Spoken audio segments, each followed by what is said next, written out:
행복 지수를 높이려며 하는 제목으로 함께 은혜를 나누려고 합니다. 여러분들은 행복하십니까? 당신은 행복하십니까? 당신은 정말로 행복하십니까? 여러분들이 이 질문을 받으면 어떻게 대답하시겠습니까?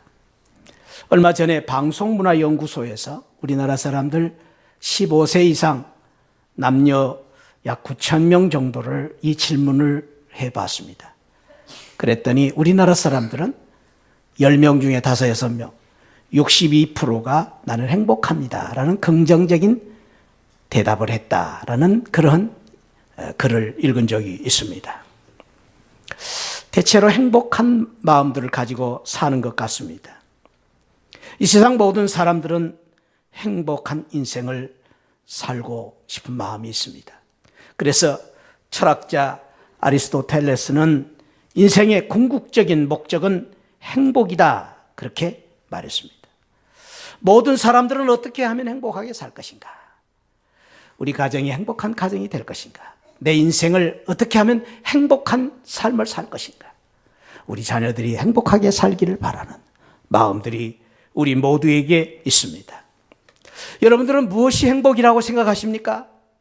삼성경제연구소가 18살 이상의 남녀 1,600명을 대상으로 당신은 무엇이 행복이라고 생각하십니까? 라고 물어봤더니 많은 분들이 젊음이 행복이다. 많은 것을 누리고 사는 것이 행복이다. 많이 배우는 것이 행복이다. 그런 사람들 가운데 어떤 사람들은 신앙생활, 종교를 가지고 있는 것이 행복이다. 그리고 가족과 함께 여가를 즐기는 것이 행복이다. 이런 대답들을 했다고 합니다. 여러분, 무엇이 행복이라고 생각하십니까? 행복이라는 말을 사전에서 설명을 할 때는 사전적인 의미는 충분한 만족과 기쁨을 느끼며 사는 것이다. 그렇게 설명하고 있습니다. 만족과 기쁨을 누리고 산다. 그런데 이것이 저마다 주관적인 만족과 기쁨이 다릅니다. 그래서 어떤 사람들은 이 만족과 기쁨을 누리는 이 만족에 대해서 물질적인 만족, 기쁨, 쾌락적인 기쁨과 만족, 이것을 행복이라고 생각하는 사람들도 있습니다. 그래서 없지 않아 이 세상에 많은 사람들은 지금도 일확천금을 바라고 사는 사람들이 많이 있습니다. 죽어도 좋으니까, 벼락이라도 좋으니까 돈벼락 맞고 죽었으면 좋겠다. 살았으면 좋겠다 하는 사람들이 많습니다. 그래서 지금도 많은 사람들이 환상에 젖어서 로또를 사는 것 같습니다. 로또의 확률 얼마 전에 방송에 보니까 185만 분의 1이다. 그 확률은 대낮에 벼락을 맞을 만한 그러한 아주 지극히 어려운 그런 확률이고, 벼락을 맞아서 살았는데 교통사고를 맞아서 죽는 것 같은 확률이다. 그게 얼마나 이 로또를 당선하는 것이 얼마나 어려운 것인가 한마디로 말해주는데도 이 세상 사람들은 그 로또를 당선이 되어서 벼락부자가 되어 행복하게 살고 싶은 꿈이 있어서 그런 환상을 가지고 사는 사람들이 많이 있습니다.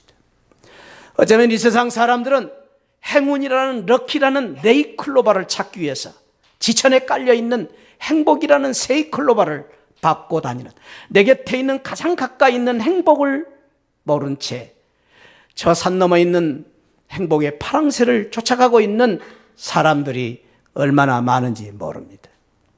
저는 오늘 참 이 귀한 주일날 주님 앞에 나오신 우리 30주년을 이제 지난주에 마치고 사실은 오늘 감사주일입니다. 그래서 오늘 이 감사주일을 맞이해서 우리 시안을 성도님들에게 귀한 말씀을 통해서 저는 정말로 우리 시안을 교회 성도님들이 이 세상에 어느 누구보다도 가장 행복한 삶을 사는 행복한 성도들이 되시기를 축복하면서 저는 오늘 이 귀한 축복의 말씀을 나누려고 합니다. 사랑하는 우리 시안을 성도 여러분, 그렇습니다. 바라기는 저와 여러분들 모두가 행복하게 사는 성도님들 되시기를 축복합니다. 행복하게 사는 우리 시안을 성도님들 되시기를 축복합니다. 옆에 분을 우리 축복하면서 그렇게 우리 인사 나누시다 행복하게 사시기 바랍니다. 할렐루야, 할렐루야. 행복하게 사시기를 참으로 주님의 이름으로 축복합니다. 어떻게 우리가 행복하게 살 것인가? 이것이 오늘 제가 말씀드리려고 하는 행복 지수입니다. 행복을 가지고 사는 것이 아니라 행복하게 사는 것입니다. 행복이 무엇인지 모르지만 행복하게 사는 것입니다. 조건이 어떤지 모르지만 행복하게 사는 것입니다. 행복을 누리고 행복을 기뻐하면서 행복하게 사시는 행복 지수가 높은 우리 새하늘 성도들이 되시기를 축복합니다. 할렐루야. 그것이 바로 행복 지수가 높은 행복한 삶입니다. 어떻게 행복한 삶을 살 수 있을 것인가? 행복 지수를 높이려면 어떻게 해야 되는가? 저를 따라합시다. 불평을 줄여라. 그렇습니다. 성경은 우리에게 행복을 높이기 위해서는 불평이 줄어들어야 된다고 말씀하고 있습니다. 불평 지수가 높으면 불행한 삶을 살기 때문입니다. 여러분, 아무리 우리가 잘 먹고 잘 살아도 아무리 좋은 조건이 주어진다고 해도 불평하는 사람들에게는 행복이 없습니다. 그래서 우리가 잊지 말아야 할 것은, 불평과 원망에 대해서 우리가 잊지 말아야 할 것은, 행복의 반대는 불행이 아니라 행복의 반대는 불평과 원망이다라는 것입니다. 행복의 반대는 불행이 아니고 행복의 반대는 불평입니다. 불행은 어디서부터 옵니까? 불평과 원망으로부터 오는 것입니다.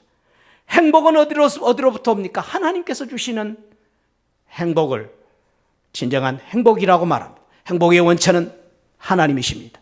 하나님께서 우리 세상을 만드시고 보시기에 좋았더라. 그리고 인간을 만드시고 심히 좋았더라. 그리고 인간에게 에덴을 축복으로 주셨습니다. 이 에덴이라는 말은 기쁨, 즐거움이라는 뜻입니다. 하나님께서 우리 인간에게 에덴을 선물로 주신 것은 행복을 선물로 주신 것입니다.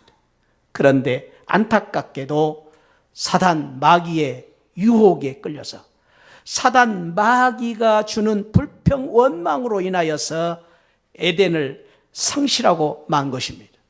그래서 우리는 잊지 말아야 됩니다. 불평 원망은 어디서부터 오는가? 못 살아서 불평 원망하는 게 아닙니다. 가난해서 원망하고 불평하는 게 아닙니다. 불평과 원망은 사단이 우리에게 주는 것입니다. 사단이 주는 것입니다. 마귀가 우리를 불평 불만하게 만드는 것입니다. 그래서 이 불평과 불만으로 말미암아 행복을 상실하게 만들고, 불평과 원망으로 말미암아 인간의 관계를 파괴하고 가정도 교회도 파괴하고, 불평과 원망이 있는 곳에 행복이 깃들일 수가 없는 것입니다. 불행이 머무는 곳입니다. 그래서 우리는 이 불평과 원망을 거부해야 됩니다. 줄여야 됩니다. 없어야 됩니다. 그래야 행복의 지수를 높여갈 수 있는 것입니다. 이런 재미있는 이야기가 있습니다. 어떤 마을에 딸 셋을 데리고 사는 가정이 있었는데 이 딸 셋이 결혼을 못하고 있는 것입니다. 왜 결혼을 못하느냐 하면은 첫째 딸은 게을러서 시집을 못 가는 것입니다. 둘째 딸은 남의 것을 자꾸 훔치는 도벽이 있어서 결혼을 못합니다. 셋째 딸은 불평불만이 많아가지고 결혼을 못하고 있었습니다. 걱정을 하고 있는데 마침 건너편 마을에 아들 셋을 가진 부잣집에서 혼사가 들어왔습니다. 결혼을 하게 됐습니다. 참 감사한 일이죠. 그래서 이제 결혼을 해가지고 얼마만큼 산 다음에 이 친정아버지가 이 세 딸이 어떻게 사는가, 그 딸을 찾아가서 행복하게 사는가 불행하게 사는가를 가서 보게 되었습니다. 첫째 딸을 만나서 말했습니다. 딸아, 행복하냐? 아버지, 행복합니다. 왜냐하면 제가 게으른 사람인데요, 시아버지가 몸종들을 많이 주어가지고 제가 게으른데도 몸종들이 많아가지고 전혀 불편함이 없이 잘 살고 있습니다. 잘했다, 큰딸아. 둘째 딸에게 말합니다. 야, 둘째야, 너 행복하냐? 예, 아버지 행복합니다. 아버지, 제가 훔치는 버릇이 있는데 시아버지가, 부잣집 시아버지가 저한테 큰 곳간 열쇠를 주어가지고 날마다 풍성하게 살게 되어서 훔칠 게 없습니다. 그래서 너무너무 행복하게 삽니다. 셋째 딸에게 말했습니다. 여러분, 불평과 불만이 많은 셋째 딸 행복하냐 말했더니 말이 꺼내기가 무섭게 그 딸이 말합니다. 아버지, 말도 마세요. 저는 너무너무 힘들고 어렵습니다. 시아버지가 날이면 날마다 와서 저에게 잔소리를 하고 시아버지, 시어머니 때문에 살 수가 없습니다. 그래서 알았습니다. 아, 그렇구나. 이 세상에 돈이 없어서 또 환경이 나빠서 불행한 것이 아니라 불행의 원인은 불평과 원망. 그 불평과 원망은 끊임없이 나를 불행하게, 평생을 나를 불행하게 만드는 것이다 라는 것을 이 이야기 속에서 깨닫게 되는 것입니다. 그렇습니다. 성경은 말합니다. 이 불평, 원망에 대해서 시편 37편에서 악을 행하는 자들 때문에 불평하지 말며 불의를 행하는 자들을 시기하지 말지어다. 여기 말지어다라는 거부하라 말입니다. 거부하라. 거부하라. 저를 한번 따라합시다. 불평을 거부하라. 그렇습니다. 불평, 원망이 나올 때마다 우리는 그것을 억누르고 거부하라는 것입니다. 우리 인간은 어쩔 수 없이 부정적인 것을 더 잘 보고 어두운 면을 더 크게 보는 습성이 있습니다. 그런데 사랑하는 성도 여러분, 우리 믿는 성도들이 예수 그리스도를 믿음으로 말미암아 우리는 새로 거듭난 성도로서 이 악을 행하는 자들 때문에 불평하고 불의를 행하는 자들 때문에 시기하는 이 불평, 원망을 단호히 거부하고 부정적인 생각을 거부하고 긍정적인 생각을 가짐으로 말미암아 행복지수가 높아가는, 행복해지는, 행복하게 사는 우리 새하늘 성도들이 되시기를 축복합니다. 할렐루야. 그래서 우리 입술로부터, 우리 마음으로부터 불평, 원망이 나올 때마다 사탄아 물러가라.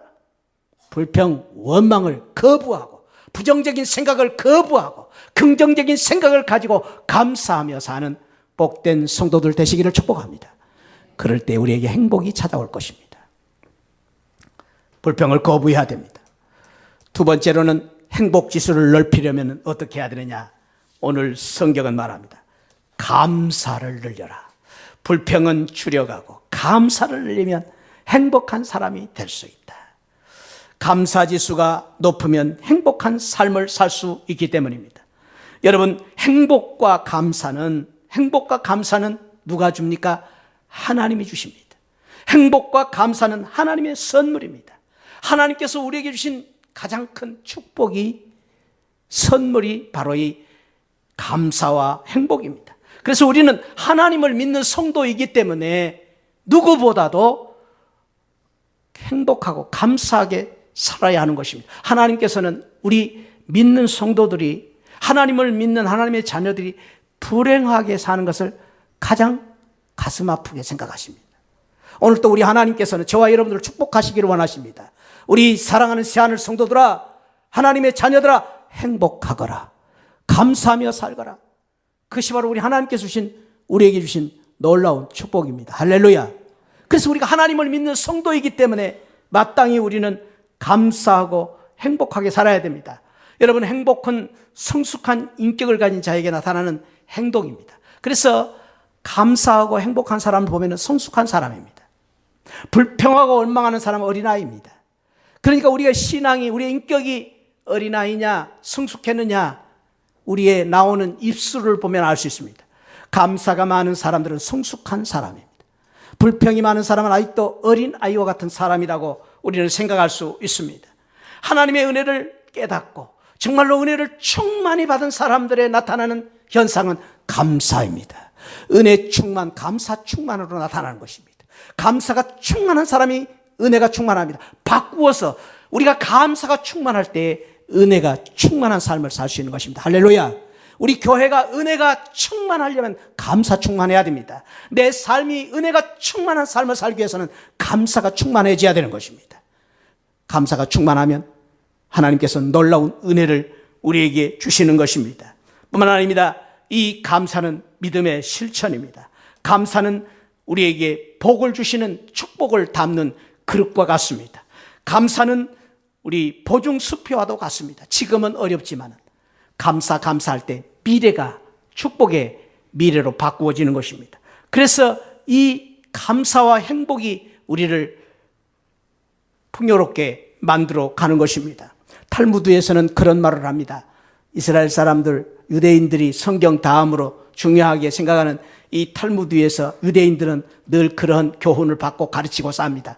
이 세상에서 제일 지혜로운 사람은 누구냐? 배우는 사람이다. 이 세상에서 제일 강한 사람은 누구냐? 자신과의 싸움에서 이기는 사람이다. 참 좋은 말이죠. 제일 지혜로운 사람, 배우는 사람. 배우는 사람, 지혜로운 사람. 제일 강한 사람은 누구냐? 힘이 있는 사람이 아니라 내 자신을 이길 수 있는 사람. 그러면서 마지막 그랬습니다. 제일 행복한 사람은 감사하는 사람이다. 감사하는 사람은 행복한 사람이 될 수 있다. 탈무드에서는 늘 그렇게 가르치고 있습니다. 행복과 감사는 정비례합니다. 아리스토텔레스는 행복은 감사하는 사람의 것이라고 말했습니다. 인도의 시성 타고르는 감사의 분량이 행복의 분량이라고 말했습니다. 빌헬름 웰러라는 사람은 가장 행복한 사람이 가장 많이 소유한 사람이 아니라 가장 많이 감사하는 사람이 가장 행복한 사람이라고 말했습니다. 그렇습니다. 사랑하는 성도 여러분, 우리가 행복해지려면 감사가 풍성해질 때에 행복한 사람이 될 수 있습니다. 잊지 말할 것은 감사하는 만큼 행복해질 수 있다는 것입니다. 저를 한번 따라합시다. 감사하는 만큼 당신이 행복해질 수 있습니다.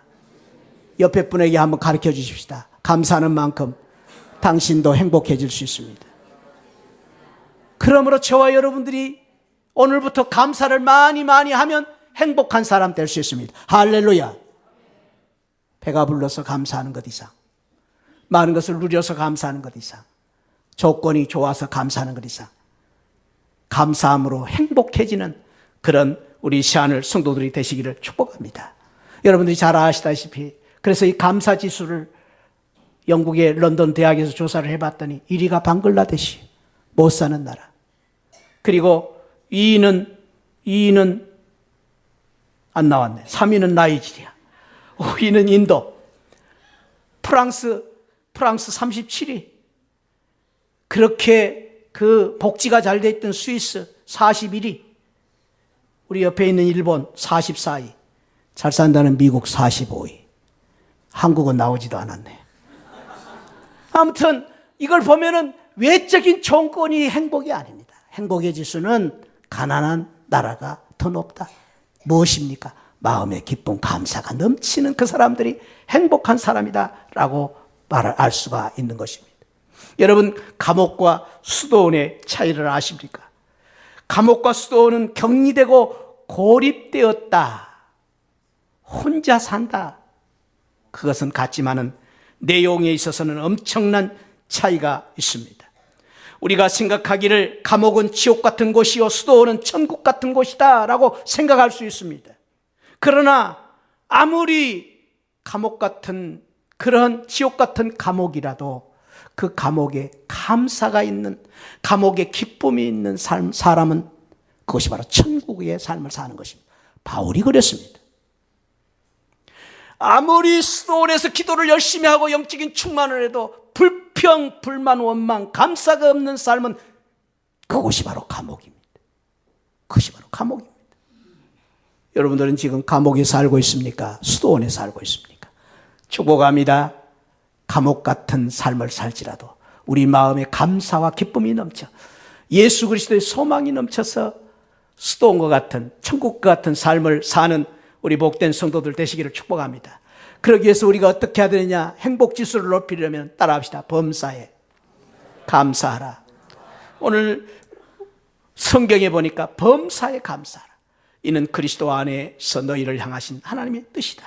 여기 범사라는 말은 in everything, 모든 상황 속에서, in all circumstances, 모든 상황 속에서, 어떠한 일 가운데서도 감사하라라는 말입니다. 처해진 환경이나 상황과 관계없이 감사하라. 왜 감사해야 되느냐? 이는 그리스도 예수 안에서 너희를 향하신 하나님의 뜻이다. 하나님께서 뜻이다. 그것은 하나님의 섭리와 계획, 하나님의 뜻 가운데 우리가 있기 때문에, 하나님께서 우리를 인도하시기 때문에, 우리가 하나님 안에 있기 때문에 감사하라라는 말입니다. 이 감사하라는 말은 하나님께서 주시는 선택이 아니라 명령입니다. 우리는 마땅히 감사하고 살아야 된다. 우리의 삶은 우연이 없습니다. 우리의 삶은 예수 그리스도 하나님의 뜻 안에 있고 뜻 가운데서 우리를 인도하시기 때문에 우리가 넘어져도 하나님의 뜻 가운데 있고 일어서도 하나님의 뜻 가운데 있고 지금은 우리가 곤란을 당한다 할지라도 하나님 뜻 가운데 계획 안에 있기 때문에 그 사실로 인해서 우리는 하나님 앞에 범사에 넘어져도 일어서도 감사해야 된다라는 말씀을 하고 계십니다. 신라권을 쓴 작가 밀턴은 믿음이 좋은 성도였습니다. 40세에 눈이 멀고 말았습니다. 40살에 눈이 멀었습니다. 여러분 얼마나 안타깝습니까? 그런데 그는 그런 상황 속에서도 예수 그리스도 믿음이 있었기 때문에 감사했습니다. 그는 이렇게 말했습니다. 육의 눈은 어두워 보이지 않지만 그 대신 영의 눈을 뜨게 되었으니 감사합니다. 감사한 일 아닙니까? 범사에 감사하는 마음을 가질 때 이런 놀라운 축복이 주어지는 것입니다. 발명왕 에디슨, 신앙의 사람이었습니다.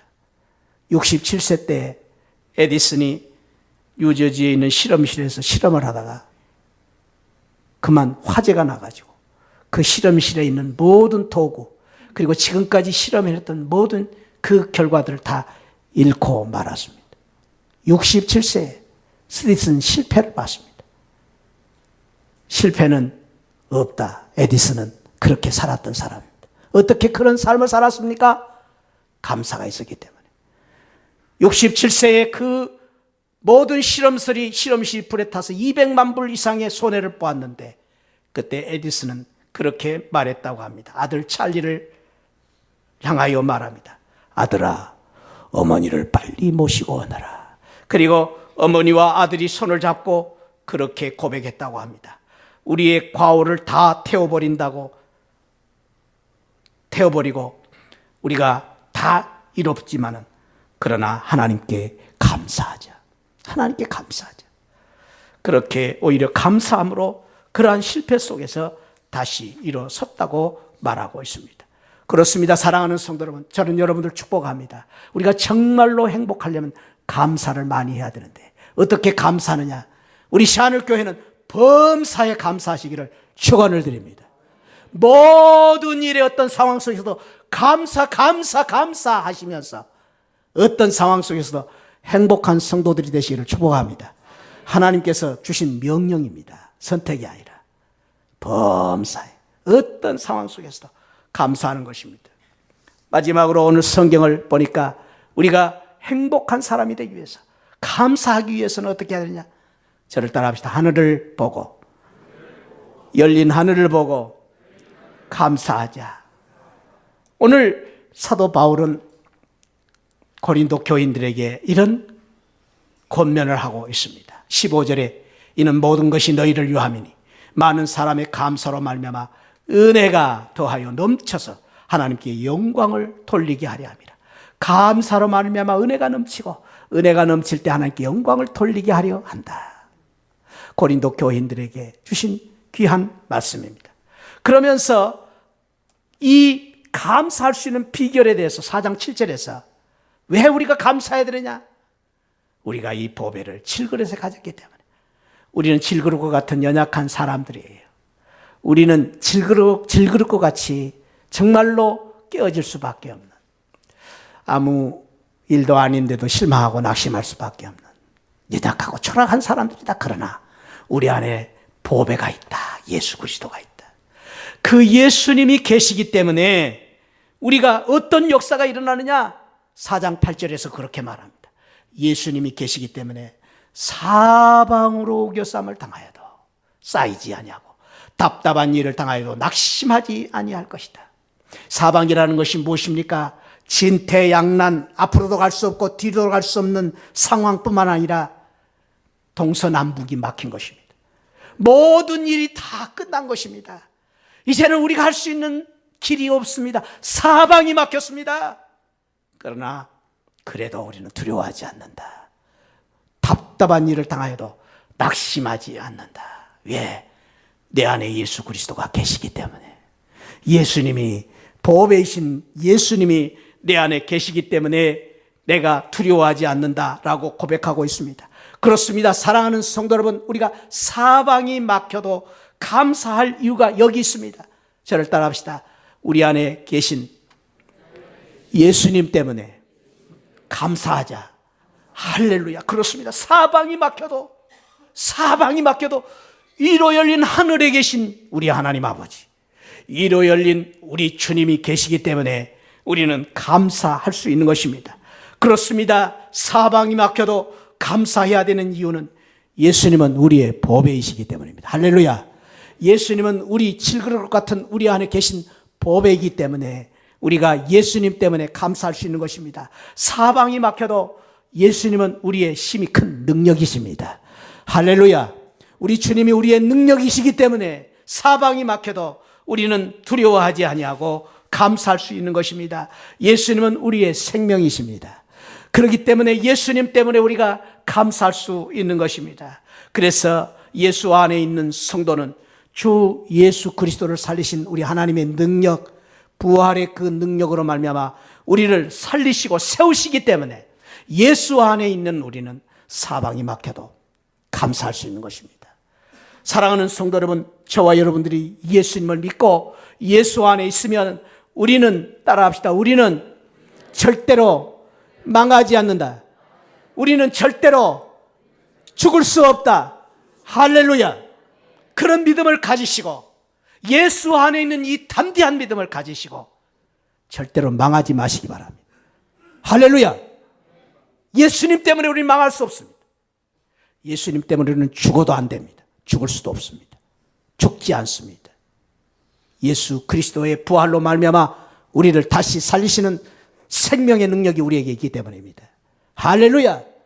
그렇기 때문에 우리는 그 예수님이 계시기 때문에 사업이 잘 안 된다 해도, 때로는 내 몸이 좀 아프다고 해도, 우리 자녀들이 좀 안 된다 해도 예수님 때문에 감사하는 것입니다. 예수님 때문에 우리는 행복하게 사는 것입니다.